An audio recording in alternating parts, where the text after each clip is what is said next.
사무엘 하에 나온 다윗과 압살롬의 이야기를 두 번째로 읽습니다. 권력과 인간이라는 제목으로 우리가 두 번째 이 말씀을 함께 합니다. 지난주 메시지의 마지막은 사무엘상 처음에 나오는 엘리 집안의 이야기, 이 이야기와 다윗의 집안 이야기가 닮아 있다.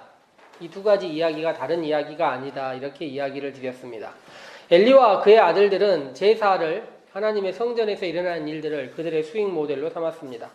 그리하여 제물과 성전에서 일어나는 일, 그리고 성전에서 일하는 사람들을 자기 뜻에 오른 대로 행했습니다. 그들에게 말이죠. 그리고 다윗과 그의 아들들은 이스라엘 나라 전체를 그들의 뜻에 오른 대로 행동하고 수탈하고 마음대로 행했다는 것입니다. 건설을 위한 노역들도 상당했던 것 같고 군인으로서의 근무도 상당했던 것 같은데, 이런 일들은 애써 나라를 위한 일이라 변명할 수 있겠지만 밧세바와 다말에 대한 이야기들, 그리고 이로 인한 살인들, 이런 얘기들은 변명의 여지가 없습니다. 공식적으로 기록된 것만 이 정도라고 말할 수 있을 것 같습니다. 사무엘은 왕권이 타락할 것을 염려했지만 하나님은 허락해 주셨습니다. 왜일까요? 엘리와 사무엘의 경우에 보듯이 제사장 권한이라는 것도 타락하지 않는다는 것이었고, 인간과 권력은 어디서든지 타락하기 때문입니다. 무엇이라 먼저라 말할 수 없이 사무엘도 다윗도 그들의 2세들이 함께 타락하는 모습들을 성경은 보여줍니다. 오늘은 압살롬과 다윗의 두 번째 이야기입니다. 15장이 시작하자마자 뭐라고 나옵니까? 읽을 때 그 후에 라고 말씀을 읽습니다. 우리들은 이미 13, 14장을 읽었기 때문에 그 후라는 이전의 이야기를 알고 있습니다. 그 후 이전의 이야기는 압살롬과 다윗이 만났던 이야기입니다. 압살롬을 외면하던 아버지가 요압의 중재로 아들을, 왕자를, 추후에는 배신자를 만나서 이야기하고 일면 보기에 용서한 이야기 다음이라 말할 수 있습니다. 아버지를 만난 뒤에, 다윗을 만난 뒤에 압살롬은 어떤 생각을 했을까요? 다윗은 꼭 집어서 이야기하진 않았겠지만 이게 용서라 하지만 다음 왕권이 내 것은 아니구나 하는 생각을 하지 않았겠습니까? 내가 아들이긴 하지만, 왕자이긴 하지만 다음 왕이 나는 아니구나, 이것을 직감적으로 느꼈을 것 같습니다.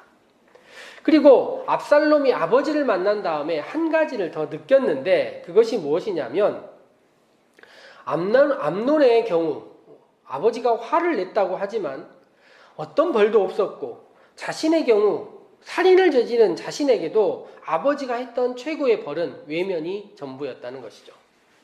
즉, 하고 싶은 일들을 왕자들은 마음껏 해도 된다는 것입니다. 뒤는 두렵지 않습니다.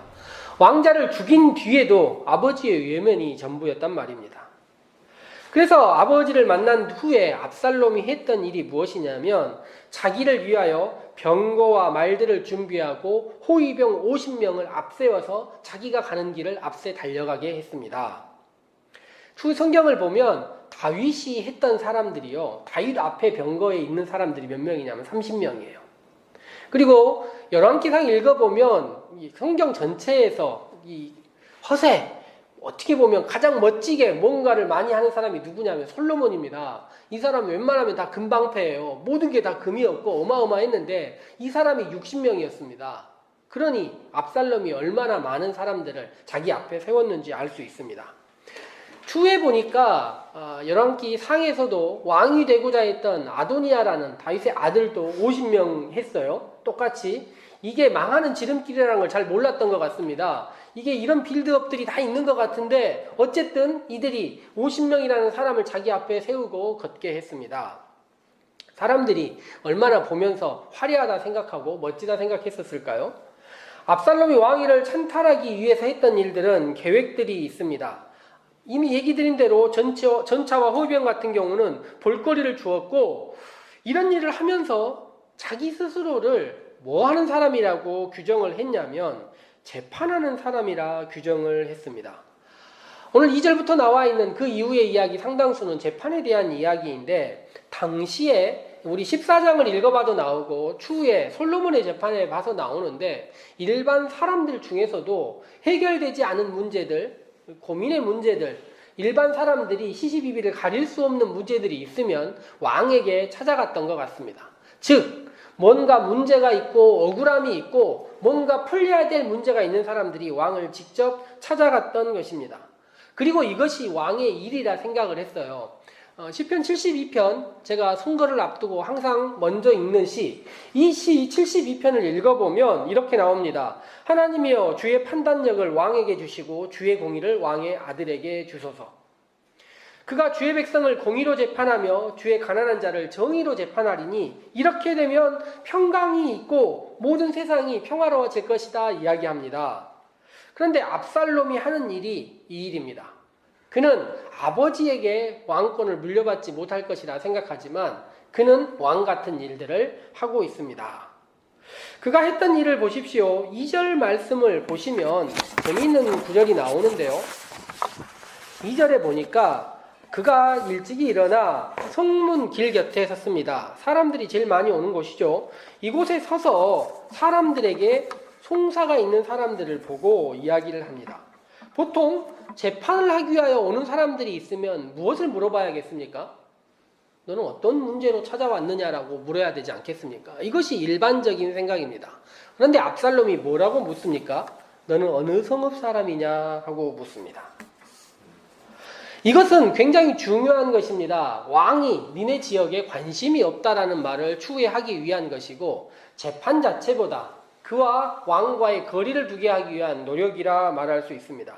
이것은 차별을 불러일으키는 말이고 이것은 추후에 이스라엘 왕국의 분열과도 밀접한 연관이 있다 말할 수 있습니다. 책임을 지지 않는 자리에서 타인을 비난하는 일은 얼마나 쉬운 일이겠습니까? 압살롬은 다윗의 아들이라는 타고난 자신이 노력해서 쟁취해서 얻지 않은 권력 덕분에 그 자리에 앉아서 나는 재판관이 되고 정의를 베풀 수 있다 이야기를 합니다. 그리고 나서 하는 일들을 보십시오. 억울한 사람들에게 왕과 같은 자기 자신의 입장에서 그들이 절하려고 하면 절하지 못하게 합니다. 그리고 그가 이 일을 했던 장소가 어디입니까? 이스라엘의 사람들이 제일 많이 오가는 성문으로 통하는 길가에서 하는 것입니다. 사람들이 가장 많이 보는 곳에서 보아라, 나는 억울한 사람들의 이야기를 들어준다. 왕은 하지 않지만 나는 들어준다 이야기를 합니다. 결국 압살롬은 다윗의 권력에 대한 불만을 만들어내고 증폭시키지만 그것을 자기의 인기로 치환하고 있습니다. 그러니 성경마저도 객관적인 사실을 증명하려고 되게 노력하는 성경의 저자마저도 뭐라고 이야기합니까? 이스라엘 백성들의 사람들의 마음을 훔쳤다 이야기합니다. 기억하시겠지만 그는 1년에 머리를 2kg나 자르는 사람입니다. 어마어마한 외모를 가지고 있었는데 정의롭다는 인식이 사람들에게 퍼지기 시작하고 모두 알다시피 소문은 발이 달려있지 않습니까? 4년 동안 그가 온갖 많은 사람들을 만나서 반목을 만들어내고 자기 자신을 유리한 사람으로 만들어내기 위한 최선의 노력을 다했습니다. 4년이 지난 다음에 그가 이곳저곳 다녀볼 때 우연히 듣는 이야기가 무엇이겠습니까? 다윗보다 압살롬이 낫구나.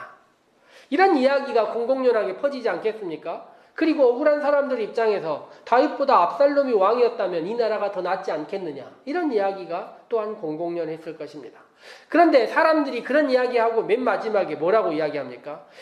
그런데 압살롬이 왕이 될 수 있겠느냐. 압살롬이 왕이 됐으면 좋겠는데 라고 하면서 추정과 되지 않는 이야기들을 소문이 낳고 있을 때 압살롬은 다윗에게 이야기를 합니다. 자신이 도망갔을 때, 암논을 죽이고 도망갔을 때 이런 이야기를 공공연하게 할 수 있다는 것이 지금 압살롬의 위치를 보여주는 것입니다. 이런 이야기가 숨어서 하는 이야기가 자신의 도망과 과오를 함부로 이야기해도 되는 시절을 만들어 놓고 그가 뭐라고 이야기하냐면 헤브론에 가서 서원을 이루게 하겠다. 제사를 드리겠다라는 말입니다. 그 장소는 어떤 장소일까요? 헤브론은 다윗이 왕이 되었던 장소입니다. 또한 헤브론은 압살롬이 태어난 압살롬의 고향과 같은 장소입니다. 왕이 되기 위한 장소로서 이보다 최적의 조건은 없습니다. 다윗은 아는지 모르는지 아들에게는 모든 것을 관대하게 허락합니다. 그리고 압살롬은 자신의 서원에 200명의 사람들을 초대합니다. 성경에 보니까 끌려간 사람들, 함께한 사람들 아무것도 모르고 따라갔다고 했겠지만 압살롬이 200명을 그냥 아무나 뽑지는 않았을 것 같고 충분히 자기에게 우호적인 사람들 그리고 이 사람들 데려가면 다윗의 왕권에 치명적인 사람들을 데려가지 않았을까 생각해 봅니다. 그런데 오늘 성경 말씀 가운데서 한 절을 읽어보면 12절을 읽어보면 여기에 수없이 많은 사람들이 참여한 사람들이 압살롬을 왕이라 불렀는데 그곳에 참여하지 않은 직군의 사람들이 한 종류가 있는 것입니다. 나중에 보니까 제사를 드릴 때 제사장이 없어요. 그래서 압살롬이 제사를 인도하든지 아니면 성경에 나와 있는 아히도벨이 인도를 한 것입니다. 이것은 압살롬의 몰락의 주요 원인 중에 하나라 말할 수 있는데 다윗의 도망자 시기에 이런 원인이 있습니다. 다윗의 도망자 시기에 사울이 제사장들을 집단으로 죽였습니다. 몇십 명의 제사장들을 죽였어요. 그래서 제사장들이 생명의 위협을 느끼고 모두 누구에게로 피신했냐면 다윗 쪽으로 피신해서 다윗의 최측근이 되었던 것입니다. 그러니 압살롬이 반란하는 일에 그들을 데려올 수가 없어요. 다윗의 최측근이기에. 그런데 이것이 제사를 드릴 수 없고 이것이 또한 압살롬을 추후에 위협하는 최고의 이야기가 되는 것입니다. 그렇지만 그들은 제사를 드리고 압살롬은 왕이 되었다 선포하고 15장에서 저자 객관적인 사실 두 가지를 이야기하는데 아까 이야기한 마음을 훔쳤다 그리고 압살롬에게 오는 백성이 많아졌다. 이 두 가지 이야기를 합니다. 대세가 넘어가고 백성의 민심이 모두 다 압살롬에게 넘어가 버렸다는 이야기를 다윗도 듣게 됩니다. 이 이야기를 들은 다윗의 이야기가 성경의 뒤쪽에 계속 나오는데요. 오늘 우리가 읽은 15장부터 17장까지 다윗의 이야기들이 반복해서 압살롬과 교차적으로 이루어져서 나옵니다. 만약에 궁금하지 않습니까? 예루살렘에서 대결하면 어떻게 될까요? 200명 겨우 갖고 얼마나 군인들이 많았을까요? 아마도 공성전이라는 개념을 우리들이 상식적으로 생각해 보건대 몇 명 안 되는 사람이 다윗과 겨뤄서 다윗과 함께하는 용병들도 있고 센 군사들을 예루살렘 성에서 이겨내기 쉽지 않았을 것입니다. 그런데 왜 다윗은 도망쳤을까요? 민심을 다윗이 두려워했기 때문입니다. 구약성경 여기 사사기부터 사무엘서까지 열왕기서까지를 읽다 보면 이 공성전에서의 성패는 어디에 달려있냐면 성벽이 강하고 약하고에 달려있는 것이 아닙니다. 내부에 반란을 일으키는 사람들이나 내부의 민심이 바뀌면 그들이 왕이고 반란을 일으킨 사람이고 성벽 밖으로 던져버렸어요. 다윗은 이미 그일라라는 장소에서 이런 일들을 경험을 했습니다. 다윗이 도망자 시절에 그일라라는 장소가 자신들의 위치 근처에 있었는데 도망자 시절에 블레셋이 그들을 쳐들어왔어요. 그때 다윗이 하나님께 이야기를 합니다. 여기 가서 도울까요 말까요? 도와주라고 얘기를 합니다. 도와주러 가서 블레셋을 무찔렀는데 소문을 듣자 하니 사울이 자기를 잡으러 온다는 것입니다. 그때 하나님께 다시 물어요. 그일라 사람들이 자기를 사울에게 던질까요? 안 던질까요? 하나님도 얘기하십니다. 던질 것이다. 당연히 이 장소에 있으면 예루살렘 성벽이 아무리 굳세다 해도 백성의 민심이 바뀌었다는 것, 사람들의 심리를 알고 있습니다. 그리하여 다윗이 다시 도망자의 삶을 살기 시작합니다. 떠나는 다윗의 이야기가 성경의 15장부터 구절구절 이야기들이 나옵니다. 사무엘상에서 사울에게 도망쳤던 이야기와 오버랩되듯이 겹쳐지듯이 다윗의 도망 이야기가 하나하나 나옵니다. 사무엘상 20장 때 도망 다니는 이야기 보면 여러 장소가 나옵니다. 무슨 십황무지니 엔게디니 아둘람이니 하는 여러 장소가 나오고 다윗은 그곳에서 평생을 함께할 용사들을 자신의 아내들을 만나기 시작합니다. 다시 위기의 순간에 다윗은 이스라엘 땅의 한 곳 한 곳을 바라볼 수 있게 됩니다.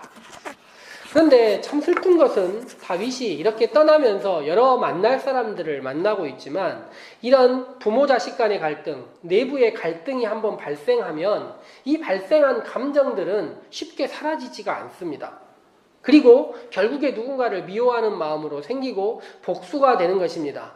이것은 우리 사회를 봐도 한번 일어난 전쟁과 갈등은 쉽게 사그러지지 않고 오랫동안 용서와 화해를 위한 프로그램으로도 해결되지 않은 것을 볼 수 있습니다. 그러니 갈등이 위험한 것이겠지요. 성경은 도망치는 다윗에게 의미 있는 장소들을 하나하나 이야기를 합니다. 벳메르학이라는 곳에서 다윗의 용병들이 놀랍게 다윗과 함께합니다. 다윗이 그들에게 의리 있는 사람이었던 것 같아요. 블레셋 용병으로 자기가 떠났을 때 함께한 사람들이 끝까지 다윗과 함께합니다. 또 그 다음 사람들이 누구냐면 다윗에게 제사장 무리들이 다윗과 함께하겠다고 하나님의 궤를 메고 따라와요. 다윗이 어떤 생각을 하냐면 하나님의 괴를 자신이 얼마나 힘들게 이곳으로 가져왔는지 생각해냅니다. 그리고 하나님의 괴는 가지고 들어가라 이야기하고, 다윗이 하나님의 괴 대신 놀랍게 선택하는 게 무엇이냐면 도망자로서의 다윗이 최선의 이야기를 합니다. 제사장들에게 너희가 내 첩자가 되라 이야기를 합니다. 다윗만이 할 수 있는 일이고 도망쳐본 사람만이 할 수 있는 일입니다. 하나님의 괴를 돌려보내고 떠나는 다윗은 기도하고 여러 가지 생각을 하지만 성경 가운데 가장 처량한 이야기로 나옵니다. 뭐라고 나오냐면 머리를 가리고 맨발로 울면서 올리브산을 넘어갔다 이야기를 해요. 다윗의 이야기 가운데 가장 슬픈 이야기입니다. 사울에게 쫓길 도망자 시절도 이렇게 도망치지는 않았던 것 같습니다.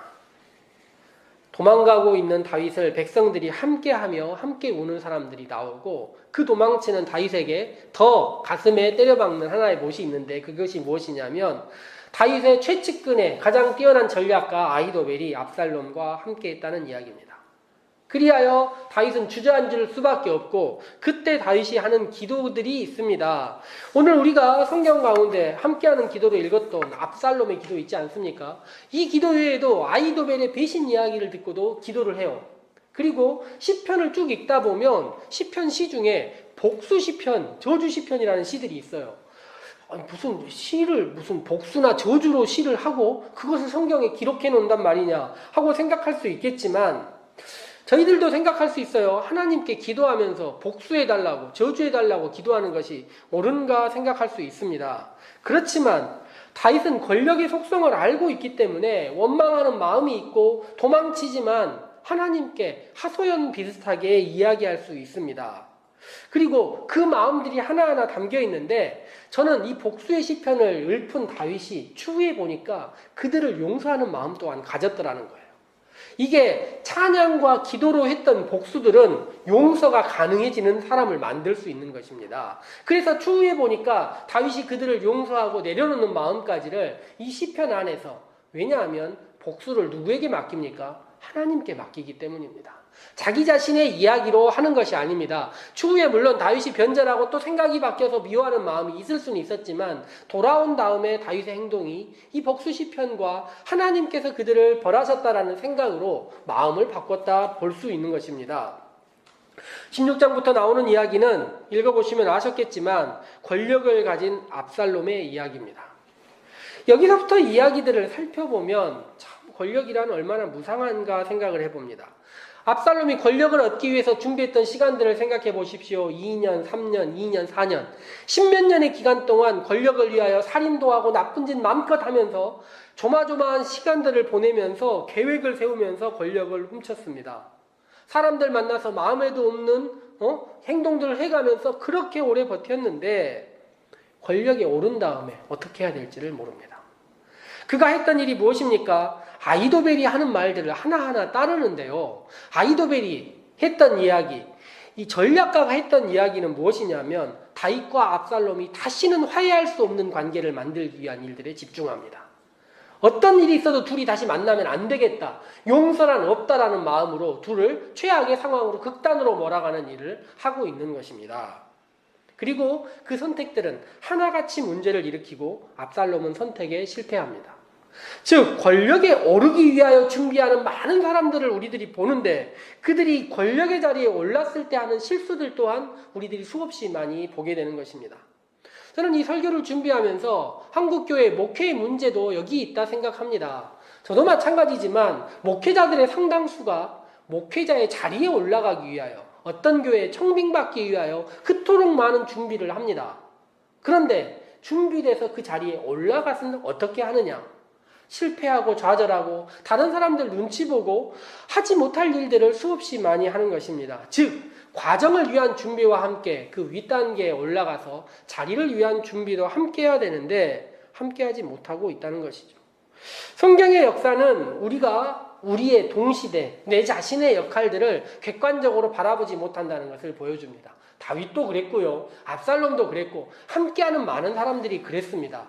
우리도 권력의 밖에서 바라보니 감나라 배나라 얘기하면서 함부로 이야기하지만 그 자리에 우리가 속해 있을 때 하다못해 가정과 집안과 사회와 직장에서의 권력 구조도 우리도 함부로 바라보지 못하는 것을 보지 않습니까?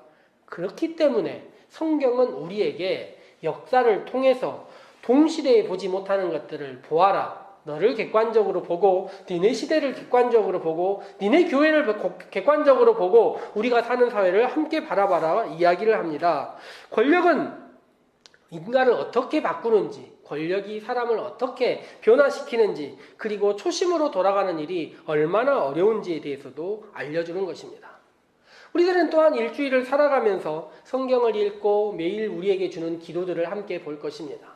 그것이 우리에게 무엇을 위한 것입니까? 나를 객관적으로 바라보고 나의 욕망들을 제어하고 하나님께서 나에게 원하시는 것이 무엇인지를 살펴보라는 의미 아니겠습니까?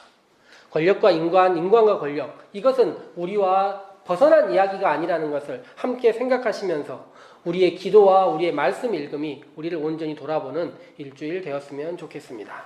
함께 기도하도록 합시다.